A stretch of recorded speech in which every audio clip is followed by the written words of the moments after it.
தமிழ் நேயர்களுக்கு வணக்கம். ஓங்கியது இபிஎஸ்ஸின் கை அதிமுகவில் அப்படின்னு தான் நம்ம பேசணும். துரோகத்தால வீழ்த்த முடியாது அப்படின்றத நிரூபிச்சு காட்டியிருக்கிறாரா எடப்பாடி பழனிசாமி அப்படின்னு தான் இங்க நம்ம பேசணும். ஏன்னா அதிமுகவில் சசிகலா முதற்கொண்டு எல்லாருக்குமே ஒரு துரோகத்தை செஞ்சுதான் எடப்பாடி பழனிசாமி அந்த சீட்டில் உட்கார்ந்து இருக்கிறார் அப்படின்னு நான் சொல்லல. அதிமுகவில் இருக்கிற இப்ப பிரிந்து கிடக்கிற எம்எல்ஏக்கள் பல பேரும் சொல்லியிருக்கிறாங்க. கட்சியிலிருந்து விலகினவர்களும் என்ன பண்ணியிருக்கிறாங்க, அதிரடியா சொல்லியிருக்கிறாங்க. இன்னும் சொல்ல போனா முன்னாள் சபாநாயகர் தனபால் அவர்கள் சொன்னாரு, எடப்பாடி பழனிசாமி பல துரோகங்கள் செய்திருக்கிறார், அதுக்காக இப்ப உட்காந்து என்ன பண்றாரு, அனுபவிக்கிறாரு அப்படின்னு அவரும் என்ன பண்ணாரு சொல்லியிருந்தாரு. அது மாத்திரம் இல்லாம சி.வி. சண்முகம், எஸ்.பி. வேலுமணி போன்றவர்கள்லாம் தொடர்ந்து என்ன பண்ணாங்க, எடப்பாடி பழனிசாமி மேல அவதூறு கருத்துக்களை முன் வச்சுட்டே இருந்தாங்க. இப்ப இங்க அதிமுகவில் யாரால பிரச்சனை வந்தது அப்படின்னா விஜயால தான் இங்க பிரச்சனை வந்தது. ஆனா இப்ப அந்த விஜயால தான் இவங்க எல்லாரும் ஒண்ணு சேர போறாங்க அப்படின்னா உங்களால நம்ப முடியுமா?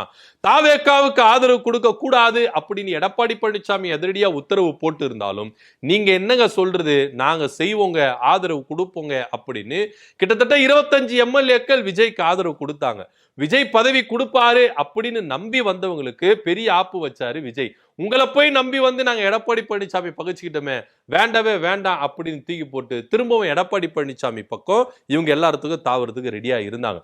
எடப்பாடி பழனிசாமி சில பல கண்டிஷன்லாம் போட்டு இருக்கிறாரு. அதாவது நீங்க வாங்க, உங்களுக்கு யாரெல்லாம் நீங்க பதவி எழுந்தீங்களோ அந்த பதவியில திருப்பி தரேன், ஆனா ஒண்ணு பொதுச் செயலாளர் மாத்தக்கூடாதுன்னு சொல்லக்கூடாது, பொதுக்குழுவை கூட்டணும்னு சொல்லக்கூடாது, நீங்க கேட்டபடி நான் குழு அமைக்கிறேன், தோல்வி அடைந்ததுக்கான காரணம் என்னன்ற குழு அமைக்கிறேன், எல்லாத்தையும் நான் செய்யறேன், திரும்பவும் இந்த பொதுச் செயலாளர் பதவி பிரச்சனை வரக்கூடாது, பொதுக்குழு கூட்டம் வரக்கூடாது, இந்த மாதிரி பிரச்சனை எல்லாம் கொண்டு வரணும்னா நீங்க வாங்க, உங்களுக்கு அதே பதவி கொடுக்குறோம், எல்லாமே இது பண்றோம் அப்படின்னு சொல்லிட்டு எஸ்.பி. வேலுமணி தரப்பு கிட்ட இபிஎஸ் ஐயா ஒரு பெரிய டிமாண்ட் வச்சிருந்திருக்கிறார். இதுக்கு அவங்களும் ஓகே சொல்லியிருக்கிறாங்க.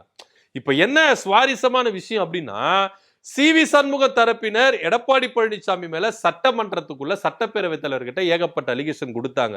அவர் பொதுச் செயலாளர் கிடையாது, அவர் சட்டமன்ற குழு உறுப்பினர் கிடையாது, அவங்க சைடு வந்து கொறடா கிடையாது, நாங்க தான் சட்டமன்ற குழு உறுப்பினர், நாங்க தான் கொறடா, எங்க மேல தகுதி நீக்க வரக்கூடாது, அப்படி இப்படின்னு ஒரு பஞ்சா என்ன பண்ணாங்க, சபாநாயகர்கிட்ட இவங்க தரப்புல இருந்து ஒரு கடிதம் கொடுத்தாங்க. அதுக்கு மாறாக எடப்பாடி பழனிசாமி தரப்புல இருந்து அவங்களும் என்ன பண்ணாங்க, பதில் கடிதம் போட்டாங்க. ஐயா நாங்க தான் பொதுச் செயலாளர், எங்க ஐயாவுக்கு தான் அதிகாரம் இருக்குது, சோ எடப்பாடி பழனிசாமி தான் இங்க சட்டமன்ற குழு தலைவர், அக்ரி கிருஷ்ணமூர்த்தி தான் கொறடா, அதனால எங்க தரப்பை தான் நீங்க ஆதரிக்கணும், அவங்க மேல கட்சித்தாவல் தடை சட்டத்தை கொண்டு வரோம், இந்தாங்க ஐயா லெட்டர் அப்படின்னு சொல்லிட்டு இவங்களும் என்ன பண்ணாங்க, எல்லா லெட்டரும் கொண்டு வந்தாங்க.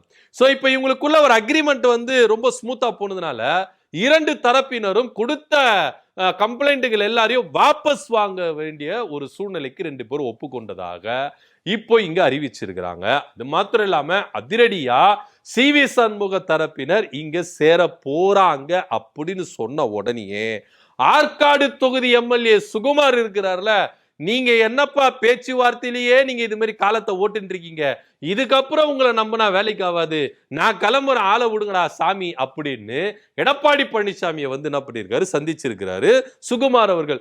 அவரை எடப்பாடி பழனிசாமி என்ன பண்ணிருக்காரு, வாங்க அண்ணே, இதுக்கப்புறமாவது தெரிஞ்சுக்கங்க, நான் தான், அவங்கள நம்பியெல்லாம் போகாதீங்க, உங்களுக்கு அமைச்சர் பதவி கொடுப்பேன்னு சொல்லியிருப்பாங்க, வாரிய தலைவர் பதவி கொடுப்பேன்னு சொல்லியிருப்பாங்க, ஆனா வச்சாங்களா, அது மாதிரி நாளா செய்ய மாட்டேன், சொல்றத மட்டும் தான் செய்வேன், எங்க கூட இருங்க, இந்தாங்க உங்ககிட்ட இருந்து பறிச்ச அந்த மாவட்ட செயலாளர் பதவி நீங்களே வச்சுக்கோங்க அப்படின்னு எடப்பாடி பழனிசாமியும் ஆற்காடு தொகுதி எம்எல்ஏ சுகுமார் கிட்ட என்ன பண்ணிருக்கிறாங்க, கொடுத்திருக்கிறாங்க.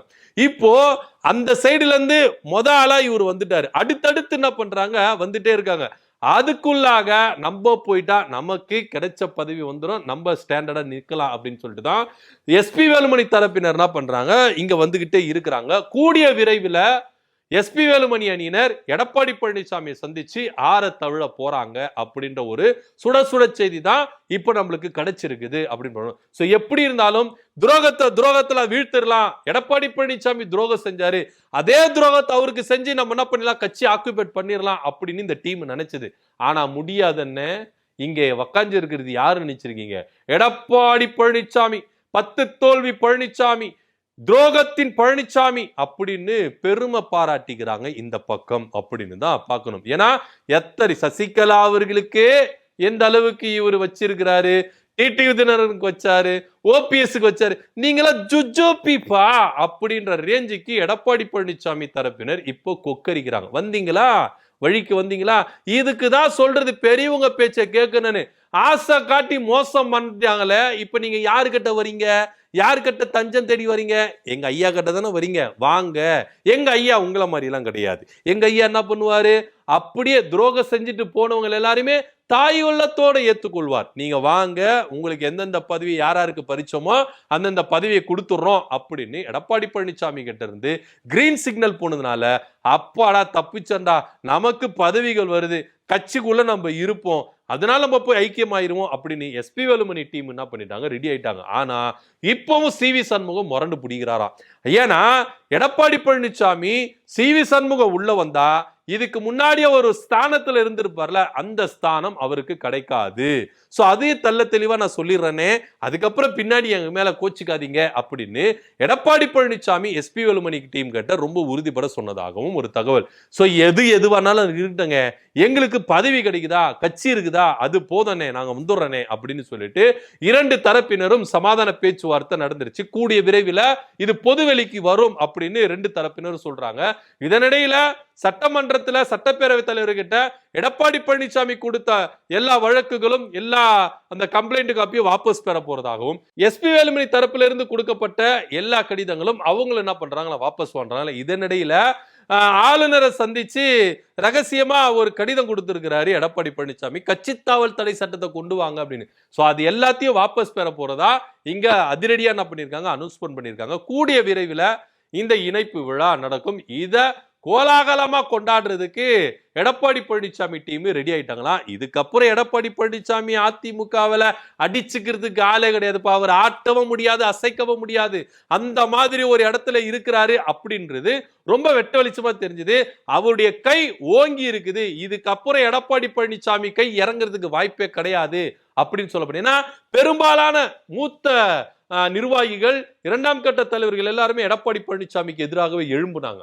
ஆனா இன்னைக்கு அவங்களுடைய நிலைமை என்ன, திரும்பவும் இங்கதான் வர வேண்டிய ஒரு சூழ்நிலையா இருந்தது. இப்போ உதாரணத்துக்கு இப்படி திருப்பி பாருங்களேன், எடப்பாடி பழனிசாமி நினைச்சிருந்தா அவங்க அடிப்படை உறுப்பினர் பதவியில இருந்து தூக்கி இருக்கலாம். ஏன்னா அவர்கிட்ட அந்த பவர் இருந்தது, இல்லாமல இல்ல. அதே போல கட்சி தாவல் தடை சட்டத்தை கொண்டு வந்திருக்க முடியும், ஏன்னா அவர்கிட்ட அந்த பவர் இருந்துச்சு. பொதுச் செயலாளர் அப்படின்ற பவர் அவர்கிட்ட தான் இருக்கு. நீங்க நெக்ஸ்ட் பொதுக்குழுவை கூட்டி ஒரு பொதுச் செயலாளர் முன்னிறுத்துற வரைக்கும் அவர் தான், எடப்பாடி பழனிசாமி தான் பொதுச் செயலாளர். அவர்கிட்ட அதிகாரம் இருந்தது. ஆனா அவரு செய்யவே இல்லை. உங்களை மாவட்ட செயலாளர் பதவியிலிருந்து மட்டும்தான் நீக்கினார கண்டி அடிப்படை உறுப்பினர் பதவியிலிருந்து நீக்கல. சோ இதுக்கே இவங்க என்ன பண்ணிட்டாங்க, பயந்து போயிட்டு ரிட்டர்ன் வந்துட்டாங்க. சோ இதனால எடப்பாடி பழனிசாமி ரொம்ப கெத்தா மாறிட்டாரு அப்படின்னு தான் இங்க பேசப்படுறாங்க அதிமுகவில். சோ இதுக்கப்புறம் அவர் அழிக்கிறதுக்கு யாராலும் முடியாதுப்பா, அதிமுக அப்படின்றது அவர்கிட்ட தான் ரொம்ப ஸ்ட்ராங்கா இருக்குது அப்படின்னு தான் சொல்லணும். சோ இதை பத்தியோட கருத்து என்ன அப்படின்னு கீழே கமெண்ட் பண்ணுங்க. நன்றி, வணக்கம்.